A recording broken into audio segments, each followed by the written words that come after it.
أهلا بيكم في محتوى ببساطة. ببساطة الحكاية من أولها، وخلونا نفهم الموضوع ببساطة.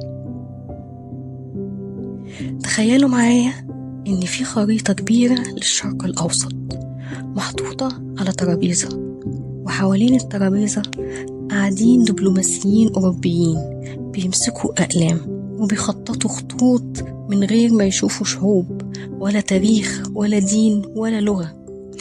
اللي بيتقسم ده مش ورق، اللي بيتقسم ده أوطان.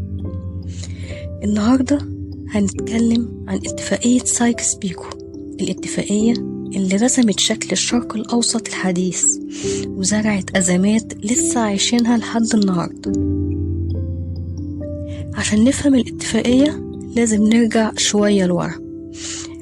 قبل الحرب العالمية الأولى الشرق الأوسط كان أغلبه تابع للدولة العثمانية اللي كانت ضعيفة جدا وقتها، وأوروبا كانت شايفاها عبارة عن موقع استراتيجي وطريق للتجارة، وإنها دولة ليها نفوذ وثروات.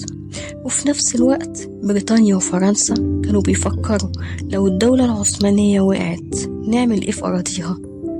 والحرب العالمية الأولى كانت الفرصة. الاتفاقية اتسمت على اسم شخصين، البريطاني مارك سايكس، وده دبلوماسي خبير في شؤون الشرق الأوسط، وطبعا ده من وجهة نظرهم، وكان شايف إن المنطقة لازم تتقسم بما يخدم مصالح بريطانيا. تاني واحد هو الدبلوماسي الفرنسي جورج بيكو، اللي كان شايف إن فرنسا عايزة نفوذ في سوريا ولبنان وسواحل البحر المتوسط. الاتنين قعدوا واتفقوا من غير أي تمثيل عربي. اتفاقية سايكس-بيكو كانت سنة 1916 في أثناء الحرب العالمية الأولى، وتمت الاتفاقية دي في سرية تامة، والاتفاق ده كان بين بريطانيا وفرنسا وبموافقة روسيا القيصرية.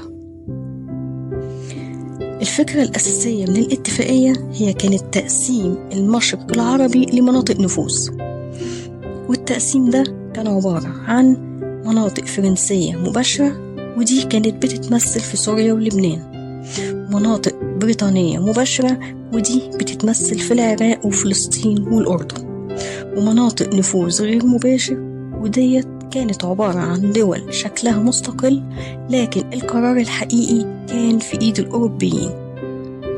الخطوط اترسمت بالقلم والمسطرة من غير اعتبار لا القبائل ولا الطوائف ولا التاريخ مشترك.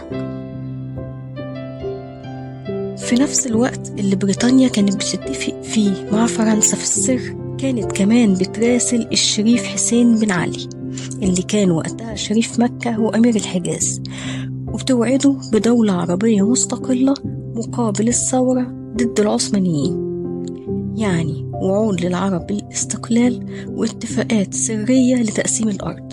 وده أدى ل3 وعود في نفس الوقت: وعد للعرب بالاستقلال، ووعد سايكس-بيكو مع فرنسا، وبعد كده وعد بلفور لليهود. وطبعا ال3 ما ينفعوش مع بعض. لكن الاتفاقية دي كانت عبارة عن كارثة. ليه؟ أول حاجة لأنها تجاهلت الشعوب، مفيش حد سأل الناس دي هي عايزة ايه ولا تاريخها ايه. تاني حاجة زرعت صراعات وعملت حدود مصطنعة وخلقت دول متفصلة غصب وقسمت الشعوب. تالت حاجة فتحت باب الاستعمار باسم الانتداب وباسم الحماية، لكن الحقيقة إنها كانت عبارة عن سيطرة كاملة. الاتفاقية كانت سرية لحد ما حصلت الثورة البلشفية في روسيا سنة 1917. الحكومة الجديدة نشرت الاتفاقيات السرية ومن ضمنها سايكس-بيكو. العالم العربي ساعتها صدم بالخيانة وبالحقيقة، لكن بعد إيه؟ بعد ما التقسيم بقى أمر واقع. الحدود اللي اتعملت في 1916 لسه هي نفسها تقريبا اللي موجودة دلوقتي، والحدود دي اتسببت بعد كده في أزمات، نزاعات حدودية وصراعات طائفية وحروب أهلية، كلها كان ليها جذور في تقسيم اتعمل من غير عدل. اتفاقية سايكس بيكو ما كانتش مجرد ورقة، دي كانت قرار سياسي بخطوط مستقيمة على حساب شعوب كاملة. ببساطة لما تتقسم الأوطان من غير ما يتسمع صوت أهلها، النتيجة ما بتبقاش سلام، النتيجة بتبقى وجع طويل. سايكس بيكو علمتنا درس مهم قوي، إن الخرايط اللي بتتعمل من غير عدل عمرها ما تصنع استقرار. أتمنى يكون الفيديو عجبكم،